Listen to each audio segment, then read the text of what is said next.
Thank you all for having me, and Happy New Year. I don't live too far from here, so this isn't a long drive. I tell you, I've been all over the state in the last 6 months, and to be able to just drive a few miles to be with y'all tonight is a nice treat for me. It's a pleasure, and I'm happy to be here. Why am I running for governor? I've always been active.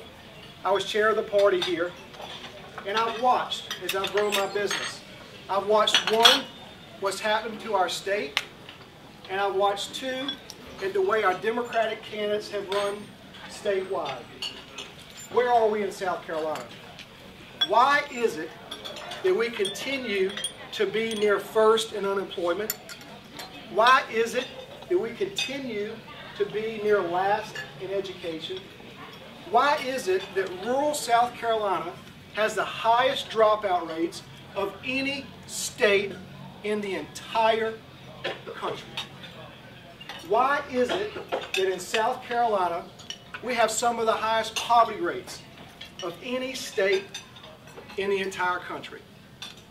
With all due respect to the other candidates in this race, I believe that one of the reasons is because we have continued to recycle career politicians in hope for different results.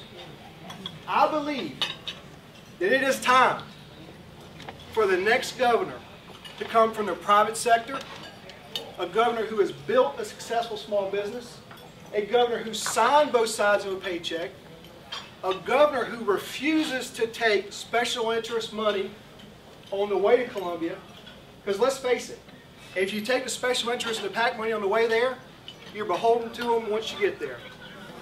And it's time we have a governor who will forego run for other office. Now, what does that mean?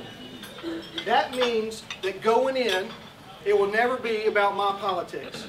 It will never be about my rhetoric. My administration will not be about the next election cycle. It will not be about the next poll. It will not be about the popular whims that come and go in today's politics.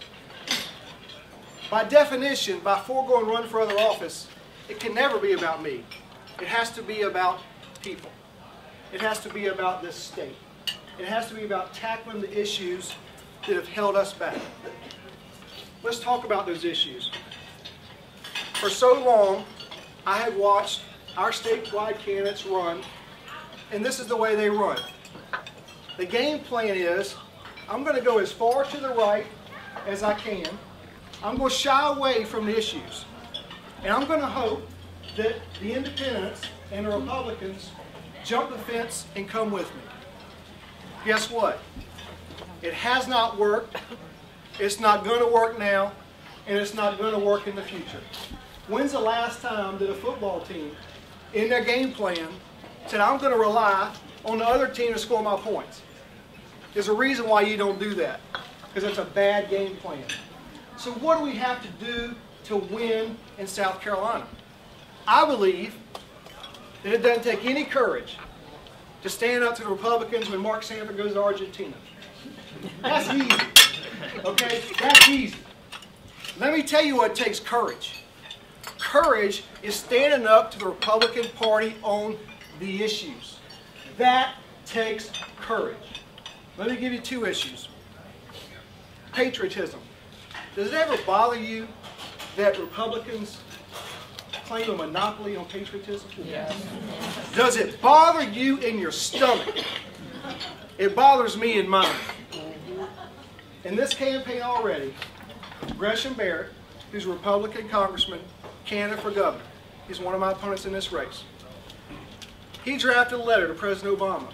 And in the letter, he said, Mr. President, we don't want you to bring any Guantanamo Bay detainees to South Carolina.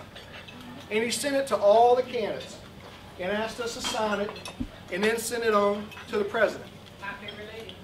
I'm the only Democratic candidate for governor to respond.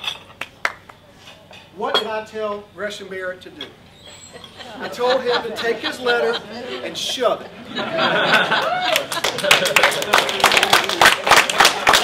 But let me tell you why. He is grandstanding. Okay?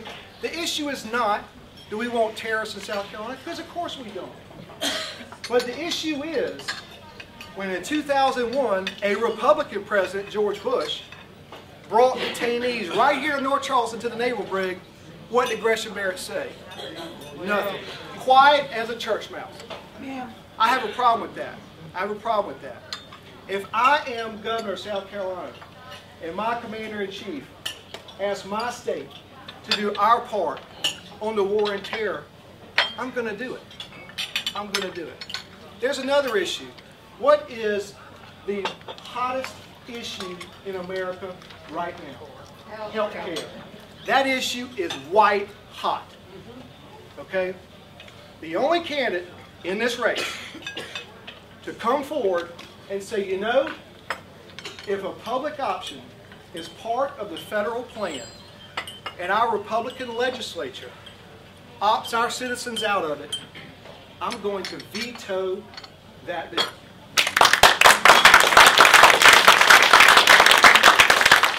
Now, not only did I come out with that stance, I've asked every other campaign, follow my lead, make the same pledge. Once again, they haven't responded.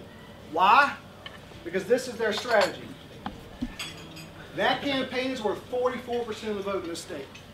If we don't stand up on issues and change the dialogue, we will never win. Now, why did I say if a public option is part of the federal plan, that I'll be in favor of it? Because we are right on that issue. There are three people at the table in the healthcare debate. There are patients, there are physicians, and there are insurance companies. Well, patients want affordable care. They want more access, don't they? I know I do. I know I want it for my employees. The AMA, the doctors, are in favor of reform. These are the very people delivering the care all day, every day, just right across this river, the Ashley River. MUSC, Roper, St. Francis. They're the ones delivering care every day. They recognize the system is broken. They recognize we need reform. And incidentally, your doctors are also your small business owners. So if it was going to, quote, kill small businesses, why on earth would the doctors be for it? And I'm a small business owner myself.